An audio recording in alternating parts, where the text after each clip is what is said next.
আমার প্রিয় ছাত্রছাত্রীরা, welcome to my channel SLS math tutor. এই ভিডিওতে আমি মাধ্যমিক 2025-এর জন্য ইম্পর্টেন্ট একটি প্রয়োগ সমাধান করে দেখাবো।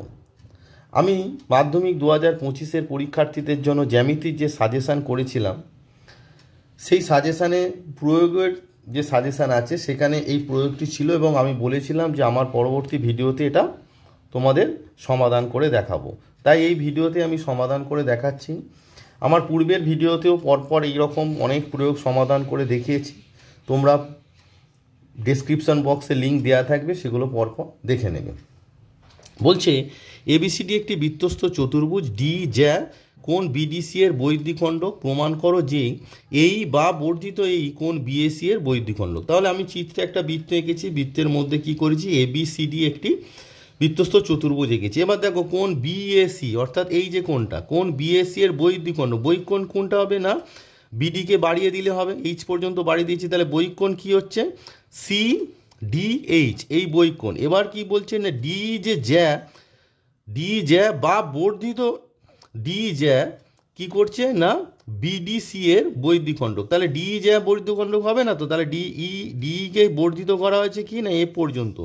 তাহলে EF কি করছে, কোণ CDH কে বৈদ্যিখণ্ডক করতে, অর্থাৎ কোণ HDF, অর্থাৎ কোণ HDF ইকুয়ালস টু কোণ CDF, কোণ CDF। এইটা তোমার প্রদত্ত দেওয়া আছে। এবার প্রমাণ করতে বলেছে যে এই কোণ BAC, দেখো কোণ BAC, তাহলে কোণ BAC ছবির মধ্যে নেই, তাহলে আমাকে কি করতে হবে না এসিটাকে যুক্ত করে দিতে হবে। কোণ BAC প্রমাণ করো যে এই কোণ BAC এর বৈদ্যিখণ্ডক, তাহলে আমাকে কি করতে হবে, এইকেও তাহলে যুক্ত করে দিতে হবে। তাহলে আমি কি করলাম, এইকে যুক্ত করে দিলাম। তাহলে আমি বলেছিলাম আমার প্রিভিয়াস যে ভিডিওগুলো আছে যে কোনো প্রয়োগ থাকলে যে প্রদত্ত মানে প্রশ্ন যেগুলো থাকে সেগুলো প্রদত্ত আকারে আগে লিখতে হয়। তাহলে এখানে প্রদত্ত আকারে কি হবে না, ABCD বৃত্তস্থ চতুর্ভুজ, ভুজের ডি জ্যা অর্থাৎ EF রেখা অংশ কোণ BDC এর বৈদ্যিখণ্ডক। ঠিক আছে, এটা দেওয়া আছে, তাহলে এটা আমি প্রদত্ত আকারে আগে লিখে। তাহলে দেখো আমি প্রদত্তে লিখে নিয়েছি যে ABCD বৃত্তস্থ চতুর্ভুজের ডি জ্যা অর্থাৎ EF রেখা অংশ কোণ BDC এর বৈদ্যিখণ্ডক অর্থাৎ CDH কে বৈদ্যিখণ্ডক করেছি।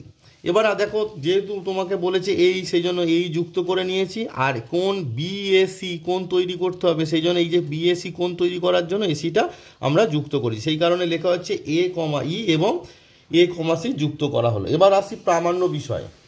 তাহলে কি প্রমাণ করতে হবে যে এই কোণ BAC এর বৈদ্যিখণ্ডক। এই দেখো এখানে যে প্রমাণ করতে দিয়েছে, এবারে লক্ষ্য করে দেখো যে কোণ BAC এর বৈকোণটা কোথায়। তাহলে এর বৈকোণ আগে তৈরি করতে হবে। এর বৈকোণ তৈরি করার জন্য আমাকে কি করতে হবে না BA কে কি করতে হবে না BA কে বর্ধিত করবে হবে। তাহলে আমরা কি করলাম, BA কে কি করলাম না G পর্যন্ত বর্ধিত করে দিলাম। তাহলে আমরা কি করলাম, BA কে G পর্যন্ত বর্ধিত করে দিলাম। তাহলে এটা অঙ্কন আকারে লিখতে হবে যে BA কে G পর্যন্ত বর্ধিত করা হলো। তাহলে আমরা কেন BA কে G পর্যন্ত বর্ধিত করলাম, কারণ কোণ BAC, যে কোণ BAC এর বৈকোণটা তো তৈরি করতে হবে। এর বৈকোণটা কি, বৈকোণ হচ্ছে, তাহলে BA কে যদি বর্ধিত করি G তবে তো বৈকোণ কি তৈরি হলো, CAG।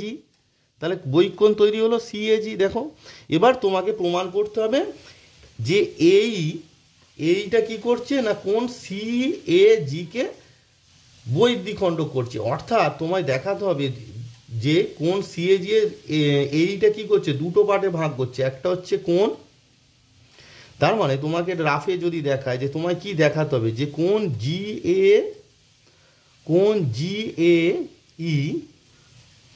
সমান কোণ CAE, তোমায় দেখাতে হবে কোণ CAE। বোঝা গেল? তাহলে তোমাকে কি দেখাতে হবে সেটা রাফে লিখে রাখো। তাহলে তোমাকে দেখাতে হবে যে কোণ এইটা কোণ BAC এর বৈদ্যিখণ্ডক অর্থাৎ কোণ CAG এর অন্তদ্বিখণ্ডক।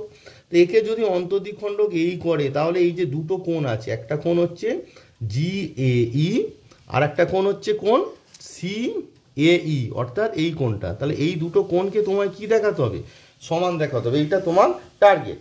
এবারে লক্ষ্য করো, এই যে বৃত্তস্থ চতুর্ভুজ আছে অর্থাৎ এ বি ডি ই, বৃত্তস্থ চতুর্ভুজ এ বি ডি কি বৃত্তস্থ চতুর্ভুজ যার কোণ জি এ ই, এটা কি বহিঃকোণ। এবার আমরা একটা উপপাদ্য জানি যে কোনো বৃত্তস্থ চতুর্ভুজে, ধরো এখানে রাফে যদি তোমাদের দেখায় যে একটা বৃত্তস্থ চতুর্ভুজ আছে, এইরকম একটা বৃত্তস্থ চতুর্ভুজ আছে, এরকম বৃত্তস্থ চতুর্ভুজ আছে ধরো এ বি সি ডি, বৃত্তস্থ চতুর্ভুজের বহিঃকোণ, মানে এই যে বহিঃকোণটা, বহিঃকোণ অর্থাৎ কোণ, এটা ধরো যদি জি দাও তাহলে কোণ জি এ ডি সমান অন্তস্থ বিপরীত কোণ, তাহলে এর অন্তস্থ কোণ এইটা, এর বিপরীত কোণ মানে কোণ সি, অর্থাৎ কোণ বি সি ডি এর সমান হয়। এটা আমরা উপপাদ্যে পড়েছি যে কোনো বৃত্তস্থ চতুর্ভুজের বহিঃকোণ ইকুয়ালস টু কোনো একটা বহিঃকোণ ইকুয়ালস টু অন্তস্থ বিপরীত কোণের সমান হয়। অর্থাৎ এই যে বহিঃকোণটা হচ্ছে এটা অন্তস্থ বিপরীত, তাহলে এটা অন্তস্থ কোণ, বিপরীত মানের অপোজিটে যে কোণ আছে তা সমান হয়। এই উপপাদ্যটি এখানে তোমার কাজে লাগবে। তাহলে আমি লিখলাম যে এ বি ডি ই, এই যে বৃত্তস্থ চতুর্ভুজের বহিঃকোণ কি আছে জি এ ই, দেয়ারপর আমরা কি লিখব যে বহিস্থ কোণ,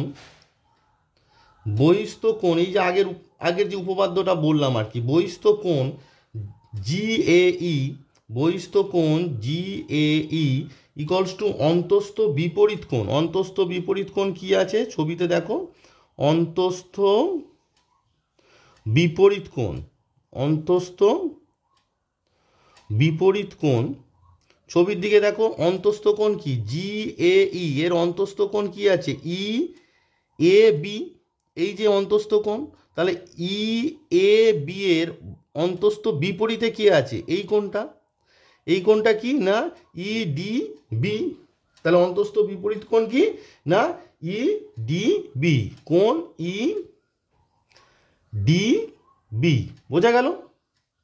এবারে দেখো কোণ E D B equals to কোণ এইচ ডি এফ, কারণ ওটা বিপ্রতীপ কোণ, দেখো ইকুয়ালস টু কোণ H D F, equals to কোণ এইচ ডি এফ, কারণ আমার টার্গেট কি আছে জিএই ইকুয়ালস টু তোমায় দেখাতে হবে সিএই, তো সেই টার্গেটের জন্য আমাকে এইটা দেখাতে হচ্ছে যে জিএইর ভ্যালুটা অ্যাকচুয়ালি কি। তাহলে আমার কি হলো না এইচ ডি এফ, এটা কি কারণটা কি, সিন্স এটা সমান কেন হলো, কারণ হচ্ছে এরা হচ্ছে বিপ্রতীপ কোণ, এরা হচ্ছে বিপ্রতীপ কোণ। এবারে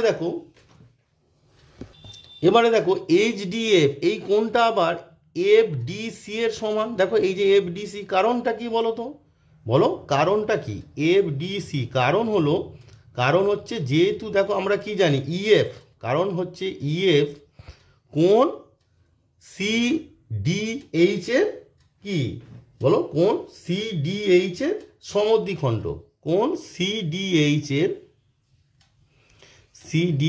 এর সমদ্বিখণ্ড, কারণ সমান দুটো ভাগে ভাগ করেছে, তাহলে সমদ্বিখণ্ড বলেই তো তোমার এই যে H D F R F D C এরা সমান হলো। তাহলে এটাকে তোমরা 1 নম্বর করে রাখো। 1 নম্বর মানে কি না কোণ জিএই ইকুয়ালস টু কোণ এফ ডি সি হলো। এবারে লক্ষ্য করো যে বৃত্তস্থ চতুর্ভুজ এ সি ডি ই, বৃত্তস্থ চতুর্ভুজ এ সি ডি এর বহিস্থ কোণ কি হচ্ছে না সি ডি এফ, দেখো ডি বাহুকে বাড়িয়ে দিলে এই যে কোণ সি ডি এফটা হচ্ছে এটা বহিস্থ কোণ। তাহলে দেখো, তাহলে আমরা লিখে নিলাম যে এ সি ডি ই বৃত্তস্থ চতুর্ভুজের বহিস্থ কোণ কি হচ্ছে না সি ডি এফ। এবার আবার আমরা জানি এই উপরে যে থিওরিটা বললাম যে কোনো বৃত্তস্থ চতুর্ভুজের বহিস্থ কোণ ইকুয়ালস টু অন্তস্থ বিপরীত কোণের সমান, তাহলে বহিস্থ কোণ সি ডি এফ, বহিস্থ কোণ C D F equals to অন্তস্থ বিপরীত কোণ, ইকুয়ালস টু অন্তস্থ বিপরীত কোণ, অন্তস্থ বিপরীত কোণ কি বলো, দেখো এর অন্তস্থ কোণ কি হচ্ছে ডি যে বাহুটা আছে ডি বাহুকে বাড়িয়ে দেওয়া হয়েছে এ পর্যন্ত, তবে তো কোণ সিডিএফ হচ্ছে, তাহলে অন্তস্থ কোণ কি হচ্ছে না সিডিই, মানে এই গোটাটা হচ্ছে অন্তস্থ কোণ। এর বিপরীতে সামনে কি আছে, সামনে আছে বলো, সামনে আছে তোমার সি এ ই, তার মানে অন্তস্থ বিপরীত কোণ কি হলো, ইকুয়ালস টু CAE হলো। অতএব আমার কি দাঁড়ালো, যে কোণ CDF, কোণ CDF বা আমার এই যে কোণ CDFটাকে যেহেতু আমার এখানে FDC আছে, সেই জন্য আমি এটাকে কি লিখতে পারি, কোণ FDC ইকুয়ালস টু কোণ CAE আমরা পেলাম। এটা হচ্ছে 2 নম্বর। ভালো করে বোঝো যে আমার এখানে লিখেছিলাম যে বহিস্থ কোণ CDF, কিন্তু যেহেতু এখানে CDF আর এই যে FDC দুজনে সমান, সেই জন্য আমি CDF এর জায়গায় কি লিখলাম না FDC ইকুয়ালস টু কোণ CAE। এবারে লক্ষ্য করো 1 নম্বর আর 2 নম্বরে, 1 নম্বরে আছে GAE, কোণ GAE ও FDC সমান, আর 2 নম্বরে কোণ CAE ও FDC সমান। তাহলে 1 নম্বর ও 2 নম্বর থেকে পাই, 1 নম্বর ও 2 নম্বর থেকে পাই কি পেলাম আমরা, যে কোণ GAE, কোণ GAE ইকুয়ালস টু কোণ CAE। এটাই তো আমাদের প্রমাণ করার বিষয় ছিল। দেখো আমি রাফে তোমাদের দেখিয়েছিলাম যে আমাদের অ্যাকচুয়াল দেখাতে হবে যে এইটা কোণ GAC এর সমদ্বিখণ্ডক কখন হবে, যদি GAE ইকুয়ালস টু CAE হয়, তাহলে আমি GAE ইকুয়ালস টু CAE হয়ে গেল। অতএব এই কোণ GAC এর সমদ্বিখণ্ডক। অতএব আমরা কি পেলাম, এই কোণ GAC এর সমদ্বিখণ্ডক, অর্থাৎ এইটা কোণ GAC এর সমদ্বিখণ্ডক, কারণ এই দুটো কোণ সমান হয়ে গেছে। দেখো এই কোণটা আর এই কোণটা সমান হয়ে গেছে। এবারে দেখো কোণ GAC সেটা কি, কোণ BAC এর বৈক কোণ। তাহলে কি প্রমাণ হয়ে গেল, যে এই কোণ BAC এর বৈদিক খণ্ডক। অতএব কি হলো, অতএব আমরা কি লিখব, এই কোণ BAC এর বৈদিক খণ্ডক, এর বহির্দিক খণ্ডক। তাহলে আমাদের যে প্রমাণটা ছিল তাহলে সেটা হয়ে গেল।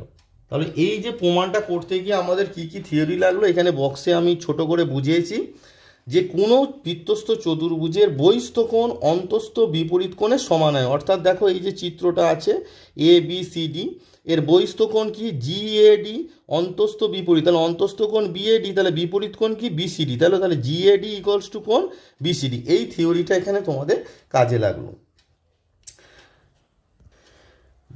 আমি জ্যামিতি প্রয়োগের যে সাজেশান দিয়েছিলাম সেখানে অনেক প্রয়োগই বলেছিলাম যে আমি করে দেবো, সেগুলো আমি পরপর করে দিচ্ছি, আমার ভিডিওতে পেয়ে যাবে। আর এই জ্যামিতি সংক্রান্ত যে প্লে লিস্টটা আছে তার লিঙ্ক আমি এই ভিডিও ডিসক্রিপশানে দিয়ে দিচ্ছি, তোমরা পারলে সেটা দেখে নিতে পারো। মাধ্যমিক 2025-এর জন্য আমি জ্যামিতির যে প্রয়োগগুলো করাচ্ছি, আশা করি এই রিলেটেড প্রশ্নই তোমাদের আসবে এবং এইগুলো করলে তোমরা সাকসেস অবশ্যই পাবে। তাই ভিডিওগুলো তোমরা মন দিয়ে দেখো আর আমার চ্যানেলটাকে অবশ্যই সাবস্ক্রাইব করে রাখবে।